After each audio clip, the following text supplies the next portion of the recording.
அனைவருக்குமே வணக்கம். சற்று முன் கிடைத்திருக்கக்கூடிய ஒரு மிக மிக முக்கியமான செய்தி ஒன்று வெளியாகியுள்ளது.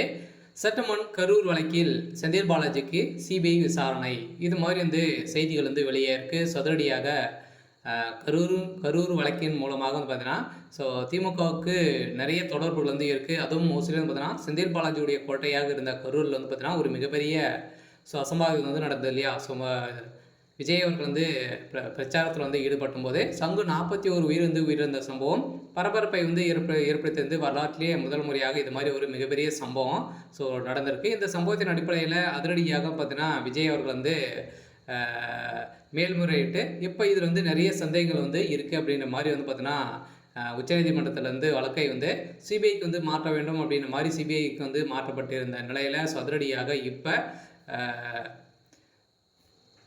சிபிஐ விசாரணையில் செந்தில் பாலாஜி அவருடைய ஆட்டத்தை முடிக்கக்கூடிய அளவிற்கு சம்பவம் நடந்திருக்கு. சில பார்த்தீங்கன்னா இப்போ நிறைய ரகசியங்கள்லாம் பார்த்தீங்கன்னா இந்த கரூர் வழக்கு மூலமாக வெளியே வந்திருக்கு. அதனால் செந்தில் பாலாஜி அவர்கள் பார்த்தீங்கன்னா சிபிஐ விசாரணையில் கதற விட்டு இருக்காங்க. சில செந்தில் பாலாஜி அவர்கள் தான் பார்த்தீங்கன்னா இதில் கூட்டு சதிகளை செய்து ஸோ பார்த்தீங்கன்னா கூலிப்படையை இறக்கி செந்தில் பாலாஜி அவர்கள் தான் இது மாதிரி சம்பவங்கள் செஞ்சு வச்சுருக்காங்க அப்படின்ற மாதிரி இப்போ சிபிஐ விசாரணையில் ஸோ தெரிய வந்திருக்கு. சில திமுகவுடைய ஆட்டத்தை முடிக்கக்கூடிய காலம் வந்திருக்கு. சில பார்த்தீங்கன்னா அதிரடியாக முதல்வர் ஸ்டாலினுடைய கதையும் ஸோ முடிய போகுது. சில பார்த்தீங்கன்னா அதிரடியாக சிபிஐ விசாரணையில் முதல்வர் ஸ்டாலின் அவர்களுக்கும் இதில் ஸோ தொடர்பு இருக்குது அப்படின்ற மாதிரி இப்போ செந்தில் பாலாஜி அவர்கள் விசாரணைக்கு அப்புறம் பார்த்தீங்கன்னா முதல்வர் ஸ்டாலின் அவர்கள் சிபிஐ விசாரணைக்கு உட்படுத்தப்படும் அப்படின்ற மாதிரியும் ஒரு தகவல் வெளியாக இருக்குது. ஸோ இந்த தகவலின் அடிப்படையில் அதிரடியாக திமுகவுக்கு ஒரு மிகப்பெரிய கேள்விக்குறியாக இருந்திருக்கு. சில வருகின்ற சட்டமன்ற தேர்தல் வரப்போகுது. ஸோ அதுக்காக பார்த்தீங்கன்னா